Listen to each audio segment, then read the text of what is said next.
না, এটা income tax কমানোর জন্য কোনো ভিডিও নয়, কারণ সেই টিপস আমি দেবো না, দিতে চাই না। আর সবচেয়ে বড় কথা, সেই টিপস আর আপনাদের প্রয়োজনও হবে না। এই ধরনের ভিডিও দেখার বা টেক্সট পড়ার কাউকে জিজ্ঞেস করার প্রয়োজন হবে না যে ইনকাম ট্যাক্স কী করে কমানো যায়, কিভাবে ছাড় পাওয়া যায়। নানা রকম আপনারা পন্থা খুঁজতে থাকবেন যে ট্যাক্স থেকে কী করে বাঁচানো যায়, কী করে ট্যাক্স সেভিংস করা যায়। সেই জন্য যে ইনকাম ট্যাক্স সম্ভবত আর 1 বছরের মধ্যে সম্পূর্ণ উঠে যাবে। ইনকাম ট্যাক্স আর কাউকে ভরতে হবে না।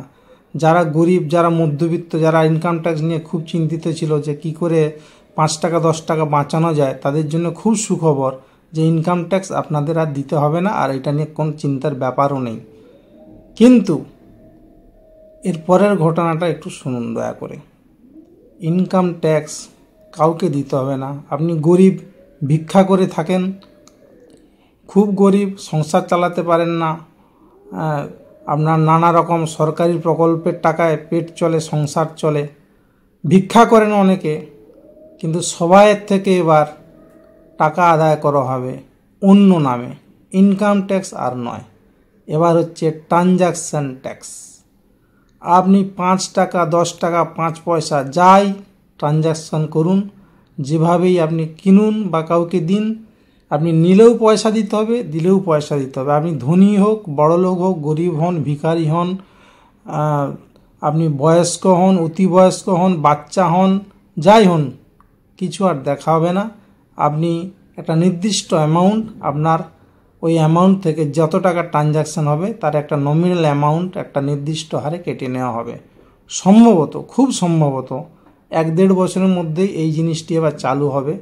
কারণ নাহলে দেশটা চলবে কি করে ভেবে দেখুন। ইনকাম ট্যাক্স নিয়ে তো চলছে না।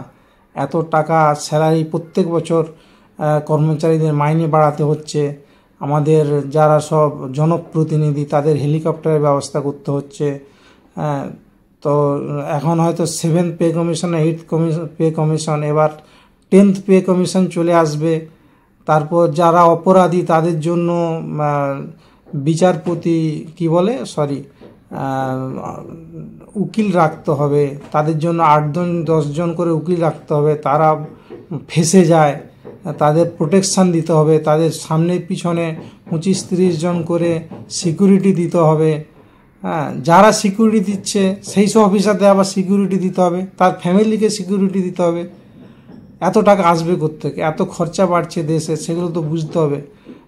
ভাষণ রাখতে যাবে, সেখানে হেলিকপ্টার ব্যবস্থা করতে হবে, সামনে 20 জন পিছনে 20 জন করে রাস্তা ব্লক করতে হবে। তো সেই সব টাকাগুলো আসবে কোত্থেকে? সেই জন্য এই টাকা আর ইনকাম ট্যাক্স যেটা দেখা যাচ্ছে যে আদায় করতে গিয়ে অনেক ঝামেলা, খরচা অনেক বেড়ে যাচ্ছে।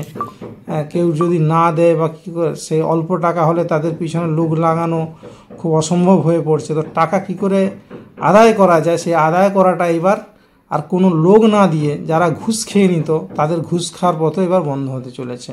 তাদের জন্য এটা দুশ্চিন্তার কারণ। যেহেতু ইনকাম ট্যাক্স উঠে যাবে, ট্রানজাকশান ট্যাক্স, অটোমেটিক ট্যাক্স তো কেটে নেওয়া হবে ওখানেই। তো আপনাকে আর কোনো অফিসারের পায়ে তেল মাখাতে হবে না, আর অন্য কোথাও তেলও মাখাতে হবে না। সেখানে তো টাকা অলরেডি আপনার কালেকশন হয়ে সরকারের খাতায় চলে যাবে। এবার সরকার ওনার পছন্দের লোকদের দেবেন। যদি কিছু বেঁচে থাকে তাহলে জনসাধারণের জন্য কিছু হয়তো প্রসাদ পাঠাবে। তো এই হচ্ছে এখন যে ট্রানজাকশান ট্যাক্সের কিন্তু চিন্তা এটাই।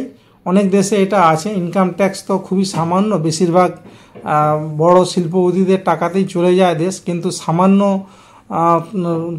গরিব দুঃখী যারাও দেশের সব কিছু ভোগ করছে তাদেরকে কেন সরকার ছাড়বে? তাদেরকে 1000 টাকা 1500 টাকা অনুদান দিচ্ছে ঠিক কথা, কিন্তু এই যে ট্রানজাকশান এর থেকেও কিন্তু ট্যাক্স পাও না, কারণ এটা তো সার্ভিস দিচ্ছে না সরকার। সরকার তো আপনাকে নানাভাবে, আপনি হাঁটছেন, চলছেন, কথা বলছেন, সব কিছুতে একটা সার্ভিস আছে। তো সেই সার্ভিসের জন্য আপনাকে সব কিছু একটা অ্যামাউন্ট কেটে নেওয়া হবে। এবং খুব আনন্দের খবর যে দেশের উন্নতি এবার হু হু করে বাড়বে, আর কেউ ফাঁকিয়ে দিতে পারবে না। তো বন্ধুরা খুব খুশিভাবে ওয়েট করুন কবে এটা ঘোষণা করা হয়। ধন্যবাদ।